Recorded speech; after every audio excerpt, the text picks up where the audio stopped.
दोस्तों, इस देश में मंदिर मस्जिद का मुद्दा 100 सालों से चला आ रहा है और इस बार जो बीजेपी की सरकार आई है, जिस तरह से मंदिर और मस्जिद को लेकर के माहौल क्रिएट किया जा रहा है, ऐसा बोला जा रहा है एक ने मंदिर मस्जिद हिंदू मुस्लिम करके दिल्ली की सत्ता हासिल कर ली, उसी तरह से एक दूसरा कोई है जो यूपी से निकल के दिल्ली आना चाहता है। कैसे देखते हैं अमित शुक्ला जी, अभी एक ब्राह्मण समाज से आते हैं, इस मुद्दे को कैसे देखते हैं मंदिर मस्जिद को? बड़ा समझने का एक विषय है और एक छोटी सी कहानी है। जो मुद्दा है ना, अगर आपने अभी 2024 का अभी अभी अभी जो बीता है, वैसे हम लोग हिंदू लोग हैं और बाकी लोग हैं बड़ी जल्दी भूल जाते हैं कि पास्ट में क्या हुआ है। पूछा गया बीजेपी से कि आपने क्या काम किया है, क्या काम किया। 400 गिनाने वाला 240 पे आके गिरा। वो भी 240 कैसे आया हम जानते हैं।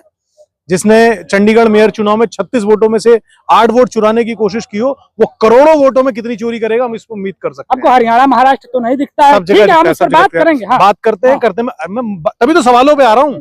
ठीक है, इन्होंने कोई काम किया नहीं है, कोई काम नहीं किया है, तो उन्हें कहीं तो उलझा के रखना है। वैसे मैं बता दूं, जो मंदिर के नीचे या मस्जिद के नीचे मंदिर ढूंढ रहे हैं, मस्जिद के नीचे मंदिर ढूंढ रहे हैं या किसी और जगह पे कर रहे हैं, उनको मुद्दा ये होना चाहिए था बेरोजगार को रोजगारी कैसे दिया जाए, अशिक्षित को शिक्षित कैसे बनाया जाए, बीमार आदमी को स्वस्थ कैसे बनाया जाए। जो ये वादे करके आए थे, ये वादे पूरा नहीं करना चाहते। वैसे एक और चीज, ये मांग कौन रहा है? ये बीजेपी नहीं मांग रही है, इनके वो मांग रहे अंधभक्त। और अंधभक्त किस कैटेगरी में आते हैं वो भी बताता हूँ। मदारी जब मेला दिखाता है, बंदर का खेल दिखाता है, तो मदारी कहता है बंदर से ये चीज इधर कर। तुमने एक चीज नोटिस की होगी, कभी वो मुंह से जो कहता है उसको फॉलो नहीं करता, वो डमरू बजाता है। 2 बार बजाएगा तो बंदर कला मंडी खाएगा, 3 बार बजाएगा तो बंदर जाके डंडा उठा लेगा, 4 बार बंदर उठाएगा तो वो जाकर के कुछ और करेगा। मतलब बंदर को डमरू की ताल पता है। अब बीजेपी डायरेक्ट नहीं कह पा रही कि वो हिंदू मुस्लिम करे और उनके एक राजा। इसके लिए तो मैंने 50 बार कहा है। जो आपने कहा ना कि जो 2002 में जैसे आया था, वो तो मैंने बहुत बार कहा है कि अगर हमारे देश में मुसलमान और पड़ोस में पाकिस्तान नहीं होता तो वो फलाना वहीं चाय बेचता जहां उसने बचपन में चाय बेची थी। बात को समझना, अगर पाकिस्तान और मुसलमान नहीं होता तो वो वहीं चाय बचता, क्योंकि उनके पास राजनीति और विकास करने के लिए कुछ नहीं है। लेकिन विष्णु शंकर जैन है, वहां पे बता रहे हैं कि वहां पे स्वास्तिक का निशान मिला है। उनका प्रोफाइल यही है। हाँ। उनके प्रोफाइल यही है कि वो इन्हीं चीजों को ढूंढे और ये चीज करे। उनका कोई और, अगर उनके पास इतना ही समय है तो ऐसे हजारों लाखों केस हैं जिनके लिए वो जाकर के काम कर सकते हैं।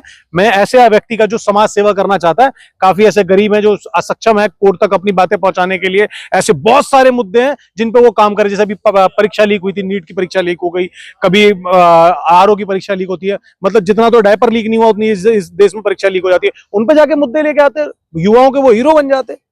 पर वो मुद्दे उनके अलग हैं, उनकी राजनीति करने का तरीका, उनका क्या कहते हैं अपनी वकालत करने का तरीका अलग है। मुझे लगता हो सकता है आने वाले समय में भावी सांसद हों वो बीजेपी की किसी पार्टी हो, किसी क्षेत्र से। चंद्रशेखर आजाद से लेकर इकरा हसन से लेकर के राहुल गांधी तक सब लोग विपक्ष के नेता जो हैं वहां पे राजनीति चमकाने जा रहे हैं। ये किसने कहा आपसे? किसने कहा? अगर मीडिया यही, अब काहे को मीडिया को दलाल कहा जा रहा है? आप ये क्यों नहीं समझते कि एक आदमी के साथ शोषण जरूर हुआ है, कोई भी हो वो, ये मानते हैं, कोई तो एक गलत जरूर होगा। तो अगर पक्ष उस चीज को नहीं दिखा रहा तो विपक्ष जाएगा नहीं, लोगों के पास पहुंचेगा नहीं, तो उसका काम क्या रह जाएगा? विपक्ष का काम नहीं होता है कि वो जाकर के अपनी बातों को सुनने जाए, लोगों की बातें आगे उठा के लेके आए। मीडिया इस समय दिखा क्या रहा है? वो तो भी कल अभी देखना, अभी वहां पर ना एक कारतूस मिले जिसके ऊपर लिखा है POF, पाकिस्तान ऑर्डिनेंस फैक्ट्री। ठीक है, इसका अर्थ यह है कि जो वहां पर गोलियां मिली हैं वो पाकिस्तान से आई और चलाई गई हैं। अबे पहले ये बताओ कि केंद्र में सीमाएं किसके अंडर आती हैं? पाकिस्तान से गोली भारत में आ कैसे जाती है? ये भी सवाल बनना चाहिए। लेकिन नहीं, सवाल ये नहीं पूछा जाएगा, ये बताया जाएगा संभल में आतंकवादी रहते हैं। संभल के जो घटना हुई वो आतंकवादियों के साथ हुई। ये भी देखिए ना कि वहां के पुलिस वाले कौन से कारतूस चला रहे थे, कौन सी गन थी, क्या वो 9mm की पिस्टल थी, क्या उनकी सरकारी पिस्टल थी? अरे आप और देखोगे सरकारी पिस्टल जो उनकी होती है ना, कभी किसी पुलिस वाले की पिस्टल देखें तो उस पिस्टल के ऊपर ना पेंट से लिखा होता है, वो उस टाइप की भी पिस्टल नहीं थी। इतनी ब्लर वीडियो नहीं है कि पता ना चले। चलाई है कि नहीं चलाई है, जांच का विषय है, बहुत जांच का विषय है, थोड़ा बहुत नहीं। दूसरा, वो चीज जांच की विषय है, लेकिन जो मंदिर है, जो मस्जिद है, जो दरगाह है, क्या यह जांच का विषय नहीं है? अगर राम मंदिर बन सकता है तो अन्य मंदिरों को, मस्जिदों को, दरगाहों को भी तो जांच करने का विषय है। बिल्कुल जांच कीजिए। जांच का विषय, जांच हुई भी और जांच में समर्थन भी दिया। और मेरा मानना है कि जहां जहां आपको जांच करनी मिला, 2 मिनट रुक जाओगे बोलने, कहां समर्थन कैसे नहीं? पहला सर्वे कैसे होता? पहला सर्वे कैसे हो जाता? आप इस बात को समझिए, जांच का विषय है। चाहे पत्थर कहा जाता है ना, चाहे पत्थर किसी ने भी फेंका हो, चाहे वो अमित ने फेंका हो या किसी अब्दुल ने फेंका हो, जिसने पत्थर फेंका है वो जिम्मेदार है और वो गुनहगार है।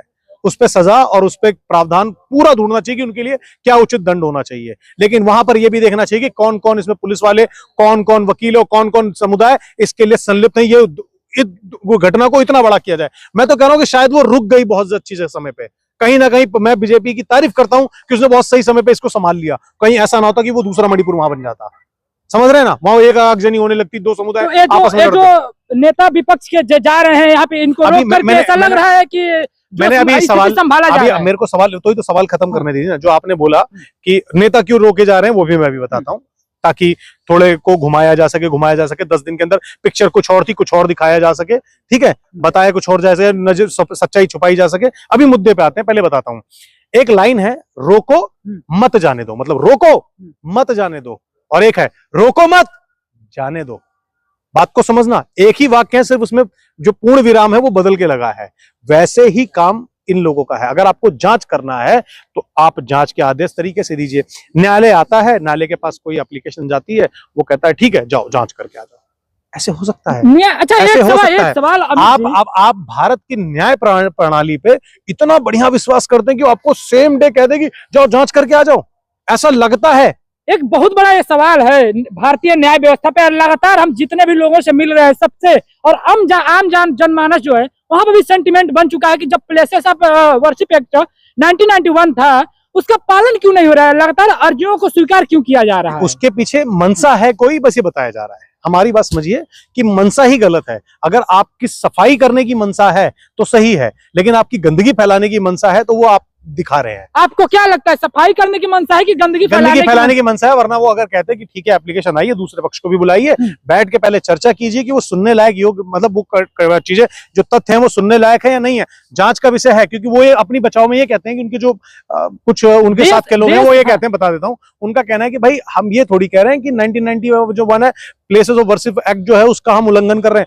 हम तो अपने इतिहास को जानने की कोशिश कर रहे हैं, बिल्कुल जानिए, लेकिन सामाजिक सौहार्द को बनाते हुए जानने की कोशिश कीजिए। आप बताइए, सिर्फ ये सर्वे है, लोगों के मन में पहले विश्वास जीतिए, अपनी बात को रखिए। ठीक है, आज की जगह कल हमारा कानून ये कहता है, हमारे संविधान इसीलिए सबसे ऊंचा संविधान है, ये कहता है 100 गुनहगार छूट जाए पर एक बेगुनाह को सजा नहीं होनी चाहिए। इसलिए हमारे वर्ग है इस देश में जो आपने समर्थन किया है कि उसकी जांच होनी चाहिए, एक वर्ग है बोल रहा है कि अगर जांच हो रही तो थोड़ी 2 फावड़ा और नीचे चले जा करके जांच किया जाए, ताकि वहां पे जो शशांक का नाम सुने होंगे आपने, जो ये पतंजलि थे उनका नाम सुने होंगे। उस समय पे जितने भी शशांक ने बोधि वृक्ष कटवाया, मंदिरों को तोड़वाया, बौद्ध मठों को तोड़वा करके मंदिर बनवाया, तो एक वर्ग बोल रहा है ये बात कि अगर जांच होगी तो जांच होगी तो फिर सारी जांच हो। हाँ। ये मैं मानता हूँ, ये सौहार्द तो बिगाड़ने की बात हो रही है। आज ये कुछ ढूंढ रहे हैं, कल कुछ और ढूंढेंगे। मैंने कहा ना, ढूंढना तो ये था कि कौन कौन बेरोजगार है, कौन कौन भूखा है, किसके सर के नीचे छत नहीं है, ढूंढना ये था। और ढूंढ रहे हैं भगवान, और भगवान कण कण में विराजमान है।